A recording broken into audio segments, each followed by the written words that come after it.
bu Macky Sall bi ànd nga ci wala àndoo ci tontu ma rek ma jox ñooy kàddu bi. man du ma polémique bi tey yow yaa posé question troisième mandat. waaw xam nga question troisième mandat bi nga posé day tax ma woneeti aussi l' état de détresse et de dénigrement bi nga xam ne moo am Sénégal. xam nga man dama fay toog ma def benn sortie sur le troisième mandat. j'ai dit ceci le troisième mandat 2 volets la dafa am un volet xoolal Pape kii mi ngi li muy bëgg a wax du woon neex déglu ko gis nga ni muy fanke bopp bi. parce que dégg na ma quelque part déglu rek te mënul dara ci li may wax xoolal ma ni 2 volets la benn bi volet juridique la bi ci des volet moral la. éthique les vidéos du président Macky Sall les sorties des partenaires qui sont avec lui lu mu mosoon a wax. ñu teg fële nag le conseil constitutionnel qui gère la partie juridique. ma ni on doit mener 2 batailles. majorité bi laa doon waxanteel mën leen la partie juridique bàyyi leen ko conseil constitutionnel battez-vous sur la partie politique pour regarder les vidéos li Macky Sall waxoon li ñuy ànd ak moom waxoon li opposition di wax li Thierno di wax di Demba di wax nañ discuter loolu. mu ne leen gis ngeen partie bii que j'appelle la partie de gauche bii de droite appelez comme vous voulez mën ngeen koo def gauche d'appeler droite mais gis nga lii ñuy wax fii yépp mu ne leen c'est comme du temps du président Abdoulaye Wade. man quand je disais que le président Wade avait droit à un troisième mandat fii laa def débat ak ñoom Penda Mbow waaw di ko def fii di ko défendre ñoom Penda Mbow yépp di ma attaqué Cheikh Bamba Dièye un jeune frère à moi qui me disait nous sommes le conseil constitutionnel ma ne leen vous n'êtes pas des régaliens ak quoi que vous puissiez dire j'aurai raison sur vous bi ma paree fii émission Walfadjri bi je le cite Pierre Diagne il était le DAGE de la médiature moo ma woo ne ma le président Ousmane Camara nee na naa la indi këram ñu yóbbu ma kër président Ousmane Camara ma ñëw toog mun ma caroloo dégg naa sa émission bi nga doon def Walfadjri mais man je suis président du conseil suñ ma posé woon la question li nga wax laay wax j'aurais dit que la question il faut la renvoyer aux 5 sages booba 5 lañu woon man ko lii de laa wax j'ai une posture républicaine la constitution lii la wax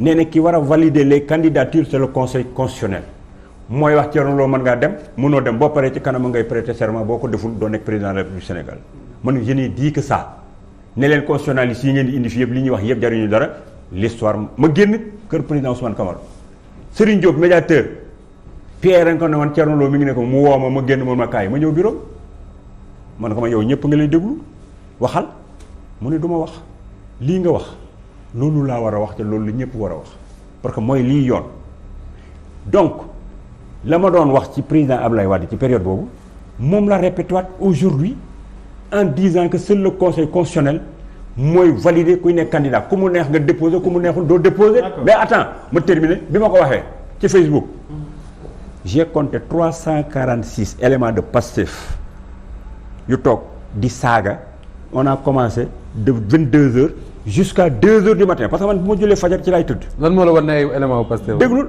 mais ma ñoom Amadou Ba ak ñoom ak gars yooyu yëpp ma xam booy Pastef fii dina xam ñuy bind ma leen di. gis mais 350 346 boobu nga xam ne ñëpp fii lañ bokk. dina ñëpp xam nga lu tax. xam nga ñëpp lu tax. dañ doon toog di rejeter cette histoire là. waaw mën nañu bokk waaw dafa nag xoolal bon j'ai dit l'opposition boobu. donc les éléments de Pastef que j'ai reconnus en majorité kii sax yow waroon naa la fa gis sax dégg nga. déglu rek man du ma ko wanteel kenn déglu ma man maa leen gis. may débattre ak ñoom dans la décence et dans l'élégance. saagowuma ñoom tam saagowuñu mais dañ ma doon interdire de parler du conseil constitutionnel naan ma monsieur le ministre. non duñ dem conseil constitutionnel parce que conseil constitutionnel bi ay nit yi Macky Sall moo fa nekk déglu ñoom ñuy débat ak ñoom ci affaire yooyu. voilà ma ne leen mais yéen lii ngeen di wax amul parce que suñ demee dans quelque temps vous allez déposer au conseil constitutionnel te comme neex nga déposer yow maas bii bu la neexee doo wut parrainage doo wut dara da ngay jël sa enveloppe dugal ci yóbbu ko conseil constitutionnel boo ko defee ñu rejeté la ñi nga xam ne am nañu déposé nu ceeñ voilà ñu affiché leen parce que c'est le conseil qui décide. kenn mënu si dara. léegi comment dans une république yow vous vous basez sur la constitution pour réclamer des droits et pour critiquer ce que la conseil constitutionnel permet de faire nit tudd ko ngeen di ko attaquer dans quel pays sommes-nous? d'accord léegi l'autre volet du combat nag.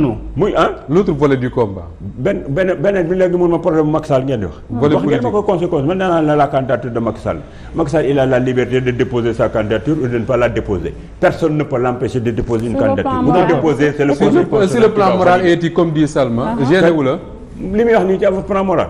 mais réglé naa question boobu bu ma poussé à faire de la répression Salma je te dis. réglé ko question da nga koy évoqué. voilà. Thierno Lo man li ma métti mooy li nga Salma moom ça ne ressemble pas. tax man la réglé li ngay wax ni ça ne ressemble pas. déedéet naa dama leen xam ne réglé woon naa ko. pourquoi da ngay déglu ba xam bala ngaa tirer conclusion. xam nga Salma m'a entendu dire. que la morale l'éthique. amuñu valeur juridique c'est des affaires personnelles. mais en tant que Thierno Lo est-ce que yow tey jii doo am jaaxle wala nga am gêne toog si wetu Macky Sall tey mu ne damay nekk candidat sachant que yow nee nga yow nit nga koo xam ne da ngay bàyyi xel éthique ak yenn doxalin yu rafet. loolu yow la di nga xoolal Salma li ngay wax moo mënta taxaw. non tontuma rek. maa àggale li ko bëgg a tontu moo mënul taxaw dama xam lu ma bëgg a tontu. ma xaw ma ko mais mënta taxaw. dama ne Salma dafa am ay liberté individuelle. ñi ma woo leen troisième mandat moom. dafa am ay liberté individuelle. jamais am loo xam ne bu bëggee ñu mën a discuter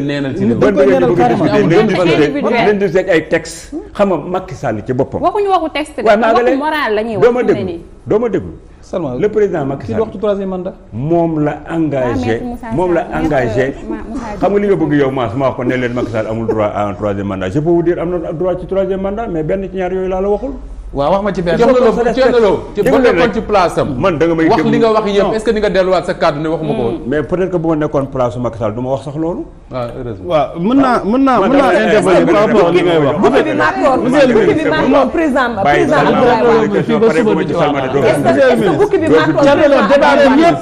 débat bi yëpp nit ñi ci xoolal nit ñi ngi apprécier débat mais ci sa tontu bi la ñëpp découragé instant. déglu xam parce que ñëpp a kontaan ci mais ci sa tontu bi la ñëpp c'est ça qui fait l'importance du débat. d'accord man ñëw ma fii pour ay. pour lépp leer. da nga dégloo beneen gàmm nga ba daaneel troisième mandat bàyyi woo leen ko suñu tontu wax li ngeen di def ni c'est un bon communicant. ñu bàyyi ko mu def yu bëri question yi ko dul arrangé yéen a ngi koy dugal ba mu tax ba mu kon nañ ko bàyyi waaw c'est vrai bi tey gis nga émission bi ma fiy ñëw voilà soxlawuma unanimité soxlawuma sa téléspectateur yi nga sa téléphone bi fii li ñuy wax sama téléphone jox ko téléphone yéen seen téléphone nga yor di ko xool nii di xool di poser question di xool appréciation c'est normal c'est les nouvelles technologies ça va avec mais comme nee nga ma am na une bonne partie yoo xam ne d'accord nañ sama émission ma ne alhamdulilah am na ñoo xam ne d'accorduñ sama émission j'ai dit merci beaucoup d'accord mais est-ce que yaakaaroo est-ce que yaakaaroo déglu leen dañoo nekk benn société de débat mën naa intervenir depuis sànq mi ngi wax de